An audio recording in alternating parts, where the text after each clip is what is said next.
the game, cause see the boxing voice. Welcome back, gang, for the first time and hopefully many more to come. Don't forget to subscribe to the YouTube channel and click on the notifications right here, this little bell, so you can get those emails every time we go. ThaBoxingvoice.com live here with Jay Deas, manager, trainer. So we got some questions from the people. Oh boy. Ask Jay Deas a question. We got about 14 here all over the world. We got Rockman Ingram says, recently we've seen many fighters and trainers split due to financial reasons.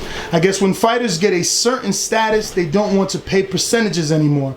I want to be a trainer one day. How do I express my worth to a fighter without getting the boot? Oh wow, that's a great question. Well, it really comes down to your relationship with that fighter. Every situation is different. Every organization is different. Every circumstance is different. It really comes down to you and the fighter and how you guys handle each other, how you talk to each other.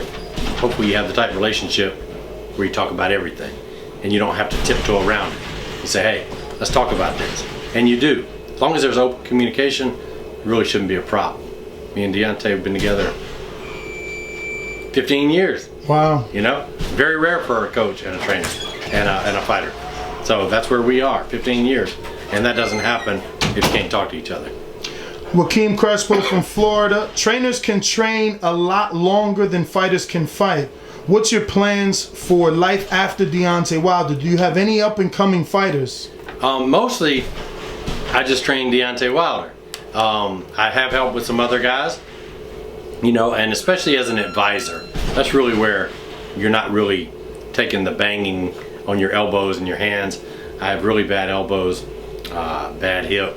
This all comes from how hard Deontay Wilder punches, you know, and so when he's done and his day's over, that'd probably be mine too. Wow. Ruin the 504, what weight is Wilder trying to come in for the Ortiz fight? We don't ever set any kind of, you know, parameters on Deontay's weight. As long as he's eating well and he's healthy, he's happy, he's getting his rest, whatever the weight excuse me, whatever the weight is, the weight is. So we really don't even look at the scale.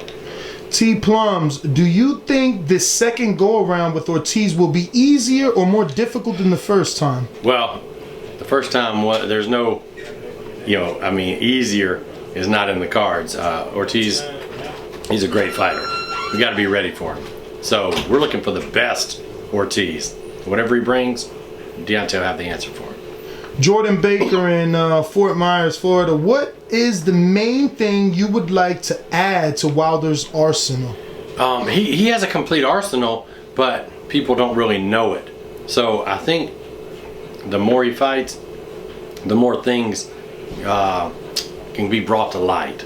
The left hook, for example, the footwork, the spacing, the timing.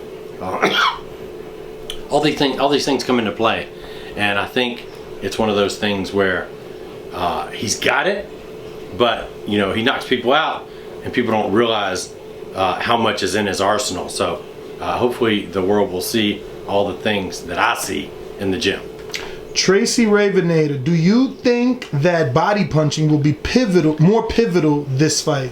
It's a really great question. Body punching could be a big part of this. Deontay's a fantastic body puncher. If you watch the Gerald Washington fight, you'll see the body punches were really what started the beginning of the end of that fight. Deontay can body punch, and if he hits you, believe me, it's real. He hit me right here, and I had the bodysuit on, and it was actually right there, and I had the bodysuit on, and I wound up having to go to the doctor, and this is with a thick bodysuit, and I had a separation between the rib and the cartilage. That's how devastating a puncher he is. Wow. Aaron White, Wilder comes into the ring with some cool outfits, but when he takes them off, his body seems a bit dry, like he hasn't got the proper warm-up. Being around Emmanuel Stewart, I was taught that a fighter should come into the ring with a good lather. Come into the ring wet. No homo. Is Wilder getting a good warm-up before he enters the ring? If not, why? It's a great question. Yes, he is definitely getting a good warm-up. And that brings up a better point, a bigger point, I don't think they should sing the national anthem once the guys get in the ring. You're already kind of preparing in the dressing room for 10 to 15 minutes between the time you finish warming up and the time the actual combat in the ring starts. That's a long time. When you add to it numerous national anthems, it's a fighter safety issue. You're allowing these guys to cool down even more.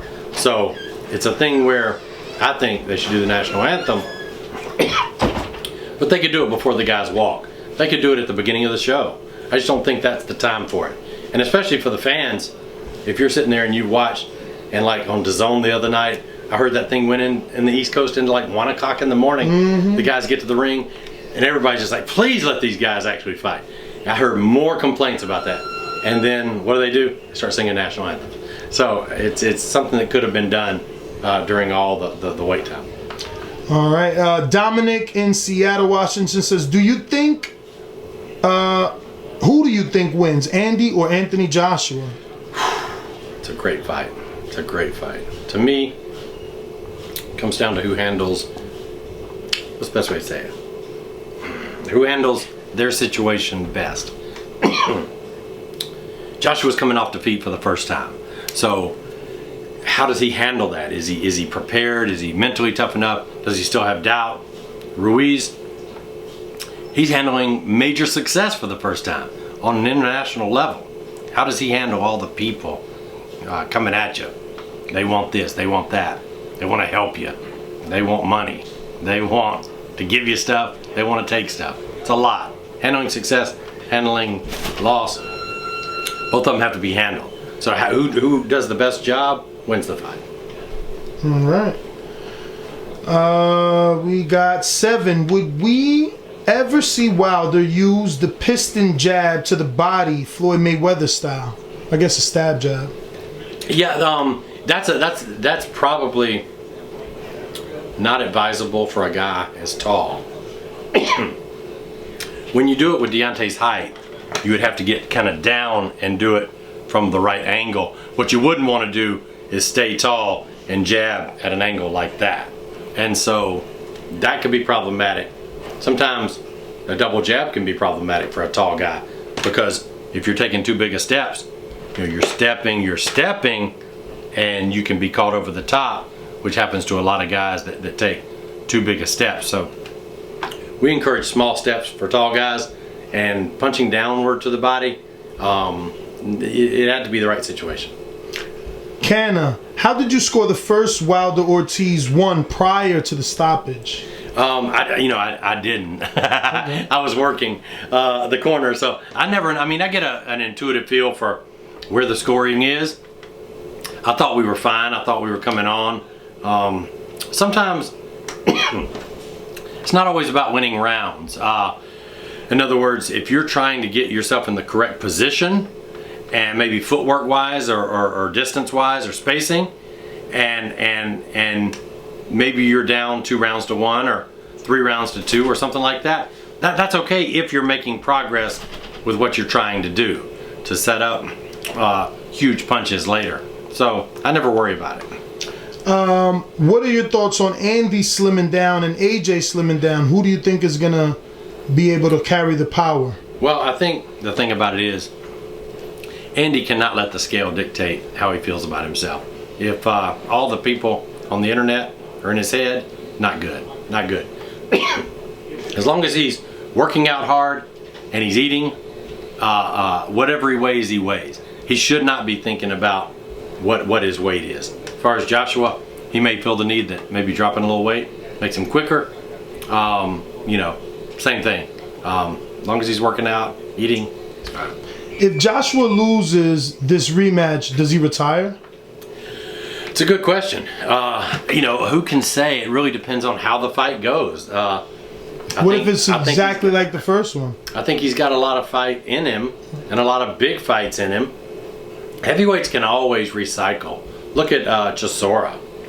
What if he quit, after his first or second loss? These guys... Yeah, but I don't think Chisora ever had back-to-back losses. Isn't it a little bit more... Well, I know Hay knocked him out in such a way that you would say does he need? But he didn't. He stuck with it. He's a persistent guy. And look at since then he's had some huge wins. Look at Michael Hunter.